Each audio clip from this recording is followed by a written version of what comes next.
El día de hoy vamos a estudiar lo que corresponde al tejido nervioso. En nuestra cátedra de histología hemos venido revisando lo que son los 4 tejidos básicos.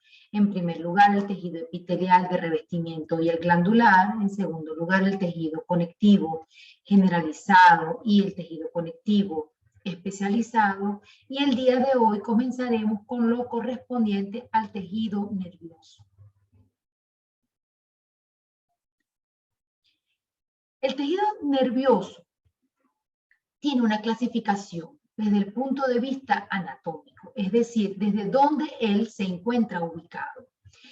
El sistema nervioso central va a estar ubicado dentro del cráneo, que sería el cerebro, y dentro de la columna vertebral, que sería la médula espinal. Dependiendo de qué tipo de estímulo o sensaciones recibe este sistema nervioso central, tendremos los de tipo esteroceptivos, que serán aquellos estímulos que van a provenir del exterior del cuerpo y van a ser captados por nuestros sentidos. Luego tenemos los estímulos o sensaciones de tipo interoceptivas, que son aquellas que van a venir dadas por los órganos internos, es decir, nuestro estómago, nuestros intestinos. Y por último tenemos los de tipo propioceptivo, que serán aquellas que van a estar dadas por las articulaciones, los músculos y los tendones. El sistema nervioso periférico va a ser aquel sistema nervioso representado por los nervios craneales, por los nervios raquídeos y por los ganglios nerviosos. Ellos van a estar por fuera de lo que sería el sistema nervioso central. Los nervios craneales van a salir del cráneo por los diversos agujeros que están presentes en él y van a ocupar el territorio que sería de la cara, el cuello, el tórax y aparte del abdomen. Luego tenemos a los nervios raquídeos, que pues van a salir de lo que sería de diferentes puntos de la médula espinal, y ya vamos a ver un ejemplo de cómo se vería esto. Acá tendría lo que sería el cerebro y contenido dentro del cráneo. Acá tendríamos a la médula espinal contenida dentro de lo que sería la columna vertebral, y todos aquellos nervios que salen hacia la periferia de nuestro organismo y a nivel del cerebro los pares craneales, sería lo que representa el sistema nervioso periférico. Luego tenemos otra clasificación del sistema nervioso de acuerdo a su función, y tenemos dos vertientes. Un componente sensitivo, que es aferente, porque es aquel que va a recibir los impulsos nerviosos y los va a conducir hacia el sistema nervioso central. Y luego tenemos un componente motor eferente o efector, que puede ser de tipo somático o autónomo. Es decir, el componente motor somático va a ser aquella parte del sistema nervioso que nosotros podemos tener de manera voluntaria, como por ejemplo los músculos esqueléticos, que son los que están insertados en los huesos, el bíceps, el tríceps, que nosotros podemos de manera consciente y voluntaria contraer. En contraposición tenemos al componente autónomo, que como su propio nombre lo dice, no depende de nuestra voluntad consciente, y aquí los impulsos del sistema nervioso central se van a transmitir primero a un ganglio autónomo, que a su vez va a transmitir los impulsos hacia el órgano respectivo, es decir, hacia el órgano diana, que puede ser un músculo liso o una glándula, y esto va a dar una respuesta de tipo involuntaria, porque no va a ser controlada por nuestra conciencia. Luego tenemos que, como cualquier otro tejido, el tejido nervioso tiene una célula que es una célula específica. En este caso será la célula neuronal o la neurona, que viene a ser la unidad estructural básica y funcional del tejido nervioso. ¿Qué partes tiene la neurona? Tiene un cuerpo o soma o pericardio que va a ser la parte central. Luego va a tener unas prolongaciones citoplasmáticas que van a ser de dos tipos. Una de tipo de dendritas y otra de tipo axónico. Luego sabemos que este pericardio va a ser esa porción central, también llamado cuerpo celular o soma, que va a tener una forma variable. Acá tenemos una neurona típica, en donde tenemos un soma o cuerpo celular, donde tenemos estas prolongaciones dendríticas que tienen estas ramificaciones muy pequeñitas y como espinas, a medida que se van ramificando y se van alargando, se van haciendo mucho más delgadas. Tienen un núcleo, su nucleolo, y una única prolongación que corresponde esta, que es muy larga, al axón en algunas células, que tiene sus ramificaciones terminales. Acá vamos a ver lo que sería el cuerpo neuronal con su núcleo y los diferentes organelos, mitocondria, aparato de Golgi, retículo endoplasmático rugoso, y también posee unos gránulos llamados gránulos de Nissl, que son formaciones condensadas del retículo endoplásmico rugoso. Acá tenemos lo que son las dendritas con sus respectivas espinas dendríticas y el axón, que es una prolongación única. En el caso de los cuerpos de Nissl, los vamos a encontrar tanto en el cuerpo celular como a nivel de las dendritas, pero a nivel del axón, estos cuerpos de Nissl no se van a encontrar.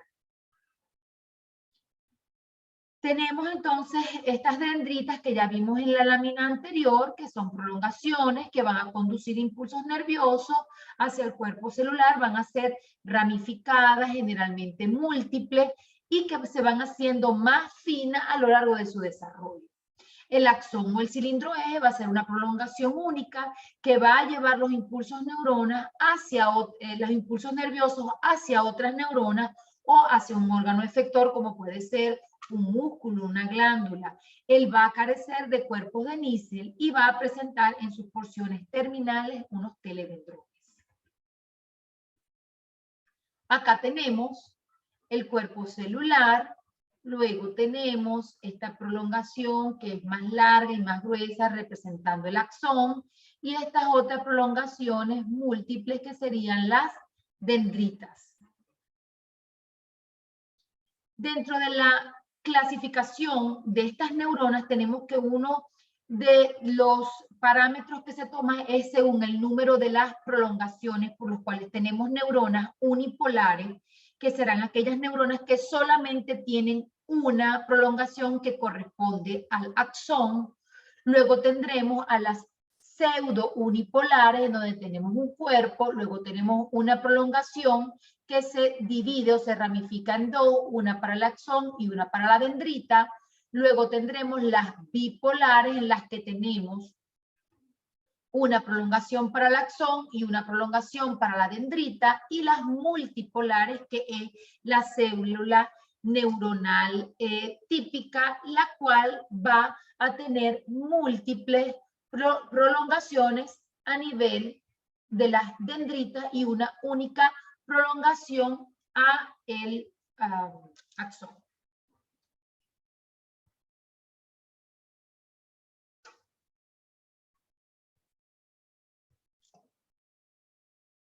Bien, acá tenemos entonces la parte que sería según la forma del pericarión.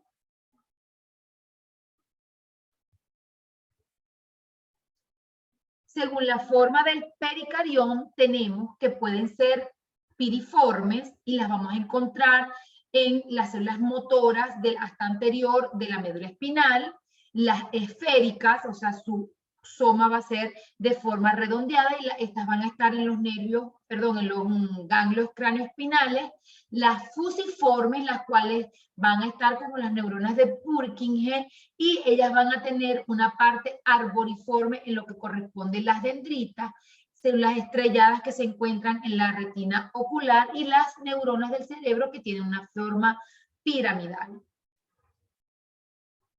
Acá vamos a ver a continuación una lámina que nos va a demostrar las diferentes formas. Acá tenemos las redondeadas o esféricas, fusiformes porque son alargadas, estas son las piriformes Purkinje, las células piramidales y de forma estrellada. Luego tenemos otra clasificación según la longitud del axón. Existen de dos tipos, las Golgi tipo 1 y las Golgi tipo 2. Si tienen un axón largo que alcanza regiones muy alejadas y pueden llegar a medir hasta 1 metro, y eso están en los nervios periféricos, son las Golgi tipo 1. Y luego tenemos las Golgi tipo 2, donde su axón va a ser corto, pero que se ramifica abundantemente cerca al cuerpo celular. Son neuronas de asociación o interneuronas.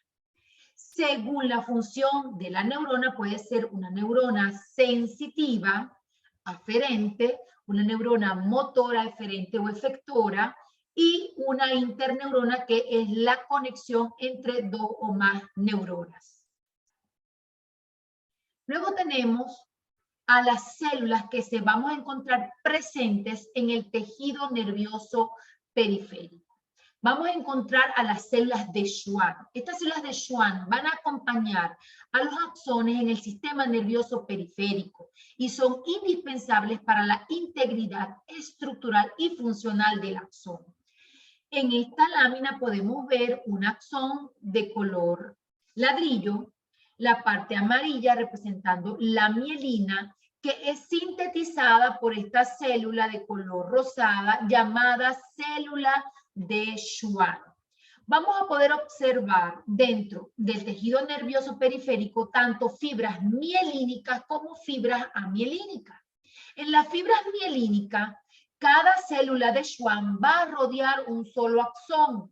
Es decir, es por fuera, la célula de Schwann se va a asociar al endoneuro. Ahorita vamos a ver en la forma cómo se organiza de manera estructural un nervio.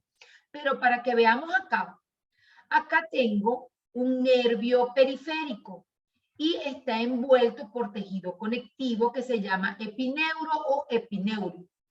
Luego tenemos un haz de axones o de fibras nerviosas, como también son llamadas, rodeadas por un perineuro o perineurio que es también de tejido conectivo y que está formada acá, como podemos observar, por muchos axones. Este axón acá lo podemos ver de color beige. Lo verde representa la mielina, en donde esta célula de Schwann ha envuelto de manera concéntrica para formar esta vaina de mielina, donde para envolver de mielina a un axón se necesita la multiplicidad de células de Schwann. En contraposición tenemos las fibras nerviosas amielínicas, en donde varios axones pueden ser rodeados por una célula de Schwann. Acá tenemos otra lámina en donde podemos ver, acá está una célula de Schwann, aquí tenemos su núcleo, los celestes son múltiples axones o fibras nerviosas, que en donde esto amarillo sería la mielina de la célula de Schwann, pero fíjense que una sola célula de Schwann tiene cubierta a varios axones. En cambio, a la fibra nerviosa mielínica, aquí tenemos el axón, acá tenemos el núcleo de la célula de Schwann y de manera concéntrica ha envuelto a este axón. Entre cada célula de Schwann se va a formar una hendidura. Esta hendidura recibe el nombre de nodo de Ranvier, que ayuda a la conducción saltatoria, es decir, el impulso nervioso, en vez de tener que atravesar la longitud de todo este axón, lo va a hacer a nivel de un nodo de Rambier a otro nodo de Rambier a otro nodo de Rambier, lo que hace que la conducción sea más efectiva y más rápida.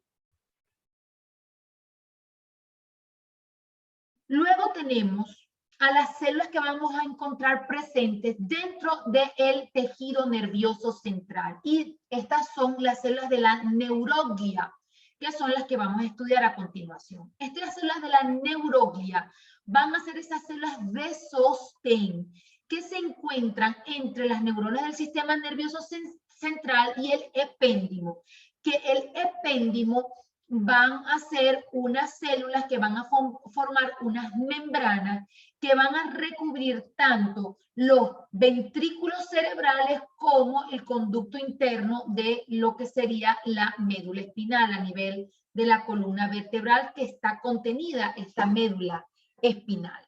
Entonces, estas células que vamos a nombrar a continuación van a formar ese tejido especializado que le da sostén y estructura al sistema, al tejido que está contenido dentro del sistema nervioso central.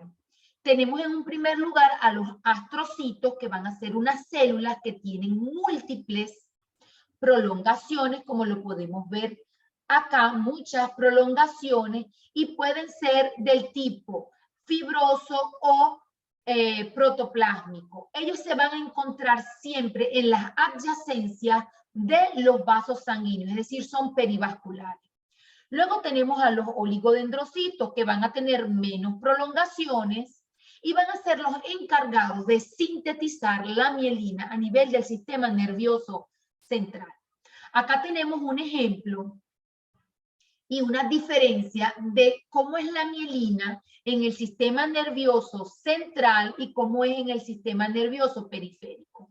Acá de color celeste tengo representado lo que es el oligodendrocito, el cual va a emitir unas prolongaciones que van a envolver y producir la mielina alrededor de los axones o de la fibra nerviosa que se consigue en el tejido nervioso central. Pero ella puede emitir muchas prolongaciones y puede abarcar a varios axones y varios segmentos de un axón, como lo podemos ver acá. En cambio, en el sistema nervioso periférico tenemos que una célula de Schwann recubre un solo segmento de axón y que hacen falta muchas células de Schwann para recubrir un solo axón. En cambio, un oligodendrocito puede recubrir varios segmentos de un axón y puede recubrir a varios axones a la misma vez. Siguiendo con estas células de sostén, tenemos a la microglia, que son aquellas células que van a ser las que van a hacer la fagocitosis dentro del sistema nervioso central y son las únicas células que van a provenir de la capa germinativa mesodérmica, recordándoles que el tejido nervioso proviene de la capa germinativa ectodérmica. Luego tenemos a las células del epéndimo, que son estas células que vemos acá, que son más o menos de forma cúbica, poseen unos cilios y que van a formar una membrana, un tipo de epitelio que va a recubrir todas esas superficies internas de los ventrículos cerebrales y el conducto central de la médula espinal. A través de su cilio va a ayudar a la velocidad en el líquido cefalorraquídeo. Luego tenemos a la sinapsis. Para estudiar o entender mejor la sinapsis, tenemos que recordar lo que acabamos de repasar en las partes de una neurona, que son tres: soma, que es cuerpo, dendritas y axón. La transmisión del impulso nervioso se va a dar de una célula a otra a través de la sinapsis, porque va a hacer un contacto entre sus diversas partes. Es decir, un axón puede contactar con el soma de una célula y a su vez una dendrita puede contactar con un axón o puede contactar con el cuerpo de una neurona. Existen dos tipos de contacto o dos tipos de sinapsis. Una va a ser la sinapsis eléctrica, la cual se va a producir una señal eléctrica y va a pasar directamente a la célula adyacente. No es tan frecuente y la vamos a ver a nivel del iris. Ya vamos en la próxima lámina a explicar esto con más detenimiento. Luego tenemos una sinapsis química en donde el impulso nervioso va a ser transmitido a través de una sustancia neurotransmisora como lo es la epinefrina o la acetilcolina, y es la sinapsis que está abundantemente en nuestro organismo. Vamos a ver acá. De este lado tenemos a la sinapsis eléctrica. Acá tenemos una membrana o lo que sería una membrana que está continua con la otra. ¿A través de qué? De estas uniones comunicantes, donde hay unos puentes intercelulares que comunican este citoplasma con este citoplasma. Entonces, lo que ocurre aquí, este potencial de acción, inmediatamente está en el de la célula vecina. ¿Por qué? Porque tiene estas uniones comunicantes o estos conexones que por lo generalmente pueden ser 6 conexones, ¿ok? Entre lo que sería esta neurona y esta otra. Entonces, lo que hay en este citoplasma está en comunicación directa con este otro citoplasma. Luego tenemos acá la sinapsis química, en donde tengo este contacto, pero fíjense que entre las dos porciones de las neuronas tengo un espacio que se llama hendidura sináptica. Espacio que acá no observamos porque no existe. Es un espacio virtual. ¿Por qué? Porque están estos puentes intercelulares. ¿Qué ocurre aquí? Cuando el potencial de acción llega a la porción terminal, los canales de calcio se abren, se activan, entra el calcio dentro de esta porción terminal presináptica, estimula a estos neurotransmisores, que son unas vesículas contenidas en esta porción terminal, se desgranulan y caen en esta parte, en esta hendidura sináptica, para llegar a su receptor en la membrana postsináptica y de esta manera producir el efecto buscado. Entonces, esta sería la diferencia entre la sinapsis química y esta, la eléctrica. Acá tenemos ejemplo de sinapsis química. Fíjense cómo estos axones terminan en el cuerpo, pero no hay un espacio entre ellos porque hay unas uniones comunicantes. Entonces, todo lo que está ocurriendo a nivel de esta neurona ocurre inmediatamente en esta y en esta. ¿Qué ventaja tiene la sinapsis eléctrica? Que es extremadamente rápida, porque lo que ocurre acá, ocurre acá, ocurre acá y ocurre acá, porque están todas intercomunicadas. Acá tenemos de nuevo otra lámina que me explica de nuevo cómo se da la sinapsis química. Llega el potencial de acción al botón terminal, los canales de calcio se activan por el cambio del voltaje.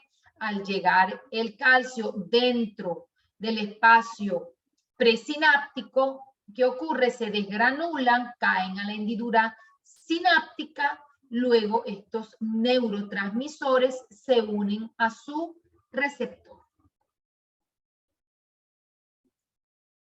Acá tenemos el flujo de neurotransmisores entre dos botones neuronales. Y fíjense cómo se ve el espacio. En cambio, en la eléctrica no lo hay.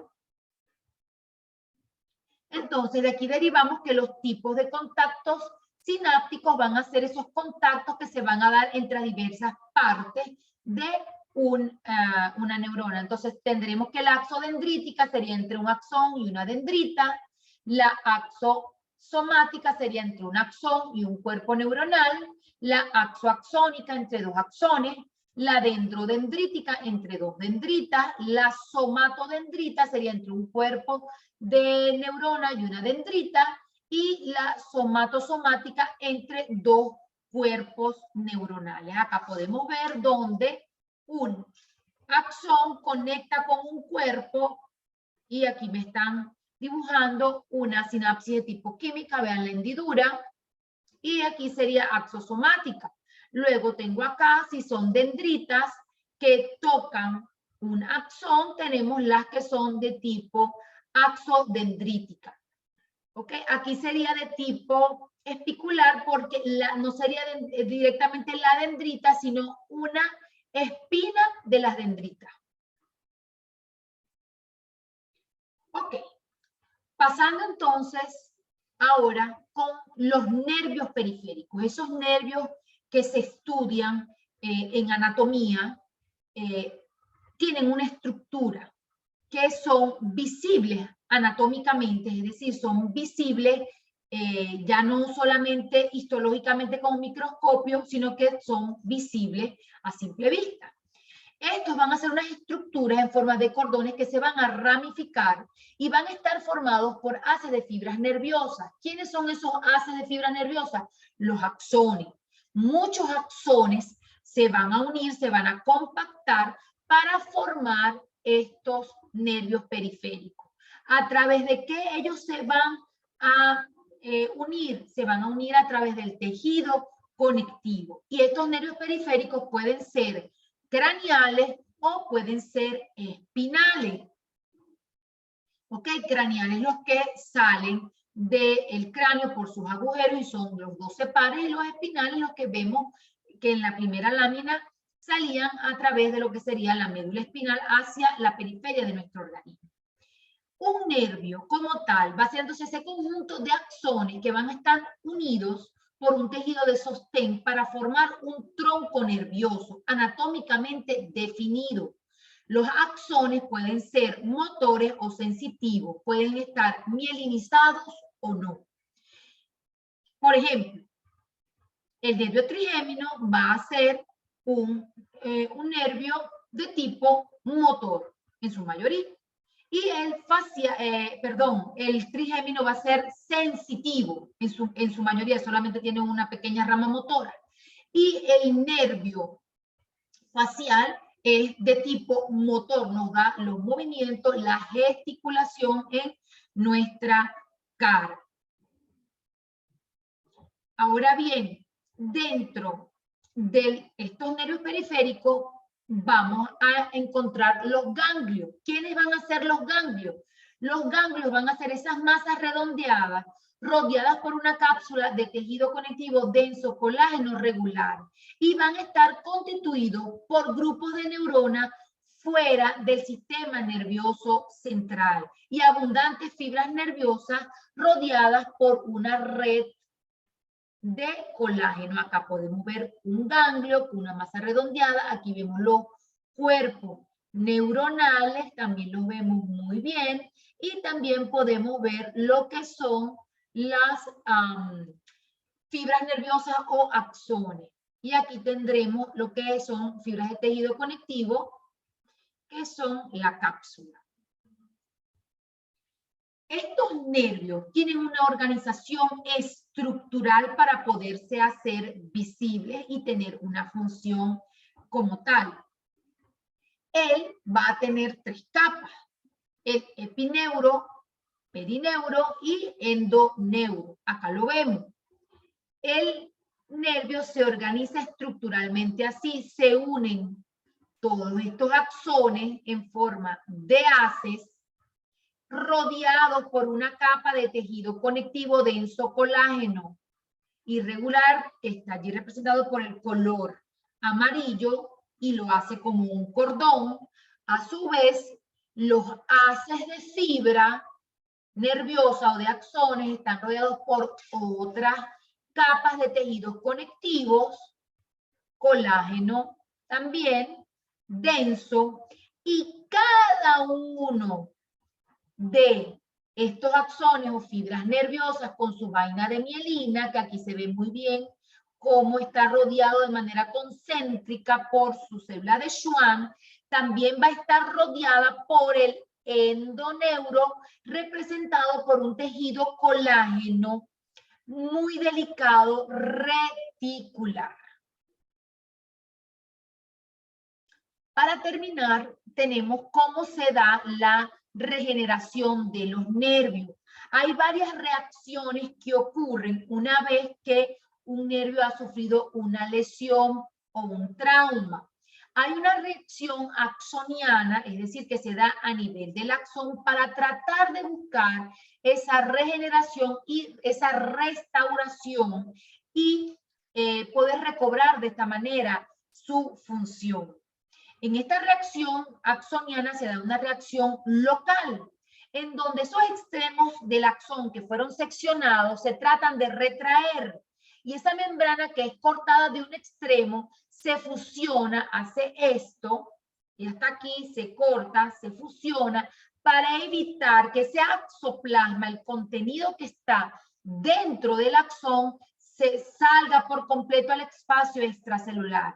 Acuden los macrófagos y comienzan a fagocitar toda la zona para destruir y degradar todos lo que son los elementos de desecho. A su vez, también va a haber una reacción anterógrada, es decir, a nivel de lo que sería esa porción terminal, ¿ok? Donde ya se va a hipertrofiar y se puede degenerar en una semana, terminando ese contacto con la membrana postsináptica. Las células de Schwann comienzan a proliferar y fagocitan todos esos residuos. Por otra parte, hay una reacción retrógrada, es decir, hacia el cuerpo celular, donde este cuerpo celular se va a agrandar, se va a hipertrofiar, se va a dispersar los cuerpos de Lie, se le va a ocurrir una cromatólisis y su núcleo se va a desplazar hacia la periferia. Vamos a ver en una imagen como podemos observar. Aquí tenemos una neurona, acá tenemos una placa motora, en donde tenemos un axón y su conexión con un músculo esquelético. Sufre una lesión a este nivel. Fíjense cómo el cuerpo de la célula se hipertrofia, el núcleo se desplaza hacia la periferia para darle más espacio al núcleo, al citoplasma de la neurona, y al mismo tiempo se activa metabólicamente para la generación de proteínas, moléculas y sustancias que se requieren para esta regeneración. Estos extremos acá deben sellarse para evitar la salida de todo lo que sería el material axoplásmico. Al mismo tiempo, las células de Schwann comienzan a multiplicarse, como lo vemos acá, fíjense, comienzan a multiplicarse para volver a guiar el camino hasta lo que sería el músculo y poder restablecer la conexión acá a nivel de esta placa motora. Entonces, de esta manera vienen también los macrófagos y fagocitan todo lo que está acá de desecho. ¿Qué ocurre si estas células de Schwann no hacen exitosamente la conducción de la regeneración de ese axón? Ocurre esto, donde la neurona pierde su contacto con la placa motora aquí a nivel del músculo esquelético y este se hipertrofia por pérdida de función. Y aquí, como si se logró la nueva regeneración, no ocurre la hipertrofia, sino que sigue de manera normal. Con esto damos por concluido el tema de tejido nervioso y pasaremos a continuación con lo que sería el tejido muscular en la próxima clase.